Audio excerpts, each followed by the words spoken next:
RTV app వార్తల్ని క్షణాల్లో చదివే అవకాశం ఉంటుంది. ఒక న్యూస్ పేపర్, ఒక టెలివిజన్ ఛానల్ మీ చేతుల్లో ఎప్పుడూ ఉంటాయి. గోలేటి టౌన్షిప్లో మౌన పోరాటం.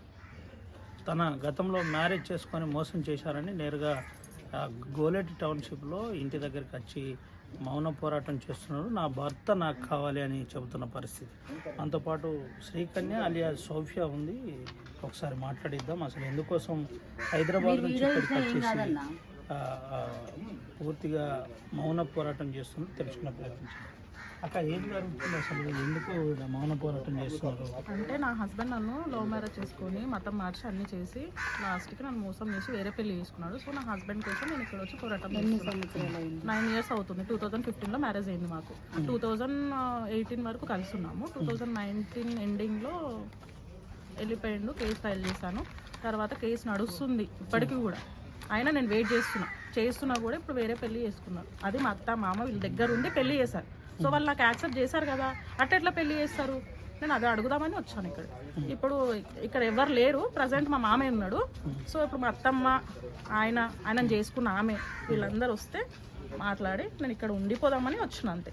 నాకు ఇంకా వేరే ఏమైతే అవసరం లేదు. అంటే మ్యారేజ్ అయినప్పుడు మీకు ఏమైనా సమాచారం ఉందా? మీకు తెలిసి రాలేదా? ఎందుకు తెలీదు యాక్చువల్లీ 3 months ముందు తెలిసింది నాకు. అది ఎలా తెలిసింది అంటే నేను యాక్చువల్లీ కోర్టులో కేసు పెట్టిన, మెయింటెనెన్స్ కేసు. నా హెల్త్ ఇష్యూ ఉంది. సో తన వల్లనే అది కూడా అయింది. 6 abortions అవ్వడం వల్ల నాకు హెల్త్ ఇష్యూ అయిపోయింది. సో నేను హాస్పిటల్లో వెళ్తున్నా, ఆపరేషన్ ఉందని వెళ్తుంటే ఇలా పలానా డేట్కి పెళ్ళి అయిందని తనే మెన్షన్ చేసిండు నాకు కోర్టులో. మెన్షన్ చేస్తే నేను ఫోన్ చేసి అడిగిన, ఏంటి ఇలా అయిందంటే అవును చేసుకుంటా నేను కోర్టులో కేసు వేసినా కదా, ఆ కేసులో చూసుకోవాలి. 498 నడుస్తుంది అండ్ మెయింటెనెన్స్ నడుస్తుంది.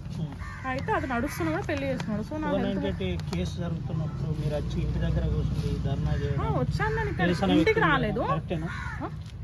ఏంటంటే కేసు నడుస్తుంది, అంత చట్ట పరిధిలో నడుస్తుంది, మళ్ళీ ఇక్కడికి వచ్చి నిరసన వ్యక్తం చేస్తున్నారు. ఎట్లా ఏమన్నా పెళ్లి చేసుకోకపోతే రాకపోతుండే. నేను వచ్చిన పెళ్లి అయిందని తెలిసింది, ఇన్ఫర్మేషన్ ఉంది.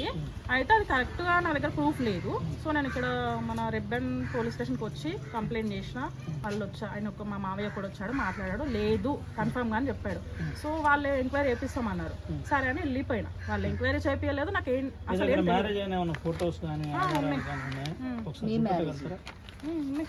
ఫోన్లో ఉన్నాయి, చూపిస్తాం. ఎన్ని సంవత్సరాలు కలిసి ఉన్నారు మీరు ఇద్దరు? 4 years కలిసి.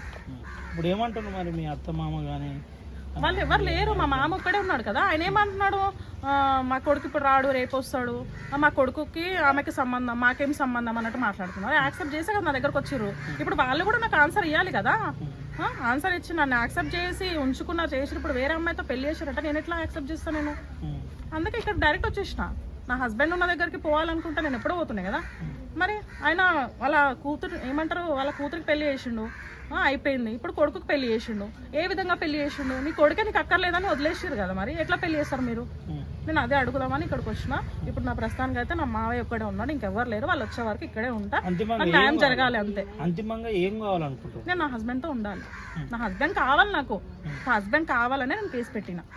సో ఇప్పటి వరకు అయితే నాకు కోర్టులు అది ఎక్కడ న్యాయం జరగాలి. పిఎస్కి వెళ్ళినా కూడా అక్కడక్కడ వీళ్ళు మేనేజ్ చేసేస్తున్నారు.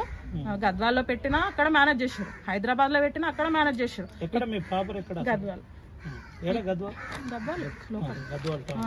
అయితే ఇక్కడ రెబ్బన్ మండలంకి వస్తే అక్కడ పోలీసులు అటు నుంచి అట్టే పంపించేసారు. నాకు నమ్మకం పోయింది కాబట్టి నేను ఇలా ఇంటి ముందు వచ్చి కూర్చున్నా. ఇప్పుడు ఏదైనా కానీ పోలీసులు రాని ఎవరైనా రాని నాకు న్యాయం జరిగే వరకు కదలను. ఇక్కడ నుంచి ఇక్కడ ముందైనా సూసైడ్ చేసుకొని చచ్చిపోతా కానీ ఇక్కడ నుంచి కదలేదే లేదు, అంతే. చెప్పండి అమ్మా, సోఫియాకు మీరు మద్దతుగా వచ్చారా? చేసాం. ఇట్లా అన్యాయం జరిగిందంటే ఇక్కడ వచ్చి అమ్మాయి తరఫున మాట్లాడదామని వచ్చినాము.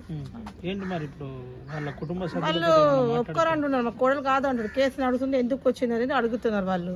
అంటే ఇప్పటి వరకు కోడలు ఉంది కదా, డైవర్స్ అయితే కాలేదు కదా, ఆయనకి భార్య ఉంది, వీళ్ళకి కోడలు ఉంది కదా. అదే మాట్లాడిందంటే ఆయన కొడుకు లేదని చెప్తున్నారు. వాళ్ళ మామయ్య ఉన్నాడు, వాళ్ళు వచ్చిందాక మేము ఇక్కడే ఉంటాం, ఈమెకి సాయంగా ఉంటాం. అమ్మా చెప్పండి, మీరు హైదరాబాద్ నుంచి వచ్చినా? నమస్తే అండి, మేము హైదరాబాద్ నుంచి వచ్చినాం. మేము ఫ్యామిలీ కౌన్సిలర్స్. నేను రంగారెడ్డి డిస్ట్రిక్ట్ కోర్టు నుంచి ట్రైనర్ని కూడా ఒక పిఎల్విని. అమ్మాయి ఇట్లా బాధ ఉందక్క మాకు అంటే, మీరు ఇంతకుముందు పోయినాం అమ్మ అంటే, పోయినాము ఇట్లా అవుతుంది 9 years అవుతుంది అయినాక కోర్టులో ఇష్యూ జరుగుతుంది కదా, నాకు న్యాయం జరుగుతుందని నేను ఊకున్నా కానీ ఇంత పని అవుతుంది అనుకోలేదు. ఇప్పుడు సరే అమ్మా 3 నెలలు అవుతుంది అంటున్నావు, 3 నెలల నుంచి నువ్వు ఎందుకు పోలేదంటే, నాకు 3 నెలల క్రితం తెలిసింది కానీ నా హెల్త్ పరంగా నాకు బాగాలేదు, అందువల్ల నేను పోలేదు. ఇప్పుడు నాకు మీరు ఏమైనా హెల్ప్ చేయగలుగుతారా అన్నారండి. సరే వచ్చినాక వాళ్ళ మామయ్యతో మాట్లాడితే తను ఫస్ట్ బాగానే రెస్పాండ్ అయ్యిండు. తర్వాత అవును వాడు ఎన్ని రోజులు ఉంటాడు అట్లా, అందుకే పెళ్లి చేసేసినాం. మేము ఫస్ట్ పెళ్లి చేసినామా, మేము చేయలేదుగా పెళ్లి అంటుండు. సరే ఫస్ట్ పెళ్లి మీరు చేయలేరు, ఫస్ట్ పెళ్లి చేయనప్పుడు మళ్ళీ మీరు ఎట్లా యాక్సెప్ట్ చేసిర్రు? ఓకే యాక్సెప్ట్ చేసిర్రు. తర్వాత కోర్టులో కేసు నడుస్తున్నప్పుడు పెళ్లి ఏ రకంగా చేసిర్రు? మేము ఒకటి సరే పెళ్లి కూడా చేయాలనుకుంటున్నారు, అప్పుడన్నా అమ్మాయికి చెప్పేది ఉండే, ఇన్ఫర్మేషన్ ఇచ్చేది ఉండే. మరి మేము నువ్వు వస్తలేవమ్మా కోర్టులో కేసు అవుతుంది మా అబ్బాయికి పెళ్లి చేస్తున్నా, అప్పుడు ఆమె ఏం తీసుకుంటుండే డిసిషన్, మీరు ఎందుకు తీసుకోలేదు అంటే, నాకు తెలియదు, వాడు చేసుకుంటే ఆమె చేసుకుంటే వాళ్ళిద్దరు ఏమన్నా చేసుకొని నాకు తెలియదు అని మాట్లాడుతున్నారు. ఏంటమ్మా అంటే మీకు అంతా తెలుసు, ఇప్పటికే 498 కేసు కోర్టులో పెండింగ్ ఉంది, రిమైండ్ కూడా బహుశా అయిపోయి ఉంటుంది. మళ్ళీ వచ్చేసి ఈడ కూర్చోవడం అది తప్పు అని మేమే అంటామండి. మీలాంటి వాళ్ళు కూడా ఈడ మద్దతు తెలపడం, మేము అది మద్దతు మేము చెయ్యకపోదాము. మేము ఏమైంది అని అంటే, అమ్మాయి ఏమంటుందంటే కోర్టులో కేసు నడుస్తుంది అంటే మేము రామన్నాం. అసలు కోర్టులో కేసు నడుస్తుంది కనుక మేము రాము, కాకపోతే అబ్బాయి పెళ్లి చేసుకోవడం తప్పు, కోర్టులో కేసు అవుతుంది అయిపోయినాక పెళ్లి చేసుకునేది ఉండే, ఏదో ఒకటి తేల్చుకున్నాక డివోర్స్ అవుతుండనో ఏమవుతుండనో అయిపోయినాక మీరు పెళ్లి చేసుకుంటుంటే మేము ఎవరం రాకపోదాం కదా, అది ఒక్కటి చిన్న తప్పు మీరు చేసిరని మేము వచ్చినామండి అంతే. మేము దానికి మద్దతు. ఇప్పుడు వాళ్ళ నాన్న గాని వాళ్ళ మేము ఫస్ట్ పెళ్లి మేము చేయలేదు, ఇప్పుడైతే మేమే చేసినాం పెళ్లి అంటున్నారు. వాళ్ళ కమ్యూనిటీలో ఏమన్నా మ్యారేజెస్ చేసే రైట్ ఏమన్నా ఉందా? ఉంది అంటున్నాడు. అంటే నేను సరే ఏ రకంగా ఉంది, సరే ఫస్ట్ భార్య ఉంది, కోర్టులో ఇష్యూ జరుగుతుంది, ఆమె ఒప్పుకొని పెళ్లి చేసి నిలబడి ఉంటే పెళ్లి చేసుకునే రైట్స్ ఉంటాయి, కానీ మీకు ఏ రకంగా లేదు, మరి మా దాంట్లో ఉంది మాకు పెళ్లి చేసుకోవచ్చు అంటుంది. మరి అది ఏ రకంగా ఉందో చూపి. ఏందమ్మా ఈ మౌన పోరాటం ఇంకెన్ని రోజులు ఉండబోతుంది? అంతిమ ఏదో ఒకటి తేలిదాకా ఉంటదండి. ఏదో ఒకటి అంటే సెటిల్మెంట్ అని మేము రాలేదండి, మేము సెటిల్మెంట్ అని రాలేదు. నువ్వు కోర్టులో కేసు జరుగుతున్నప్పుడు పెళ్లి చేయడం తప్పు, మాకు దానికి ఫస్ట్ పరిష్కారం మాకు దాన్ని దొరకాలి, అది దొరికినాక అమ్మాయి ఏం మాట్లాడుతుందో దానికి ఇది పరిస్థితి. ప్రధానంగా పూర్తిగా మేము కలిసి ఉన్నాం, 7 సంవత్సరాలు సహజీవనం ఉన్నాము, అదేవిధంగా మ్యారేజ్ కూడా జరిగింది, హెల్త్ ఇష్యూస్ కూడా రావడం జరిగింది, అందుకనే రాలేకపోయినామని చెబుతున్న పరిస్థితి కనబడుతుంది. నువ్వు అంతిమంగా భర్త కావాలి, భర్త అయితేనే నేను ఇక్కడి నుంచి కదులుతాను, లేకపోతే కదిలేది లేదు, ఏ విధంగా మరో మ్యారేజ్ చేస్తారని చెబుతున్న పరిస్థితి అయితే కనబడుతుంది. సుమంత్ అవినాయక్ RTV ఆదిలాబాద్. మరిన్ని వీడియోస్ కోసం ఛానల్ ని సబ్స్క్రైబ్ చేయండి, లేటెస్ట్ అప్డేట్స్ కోసం వాట్సాప్ ఛానల్ ని ఫాలో చేయండి, అండ్ లింక్ డిస్క్రిప్షన్ లో ఉంది.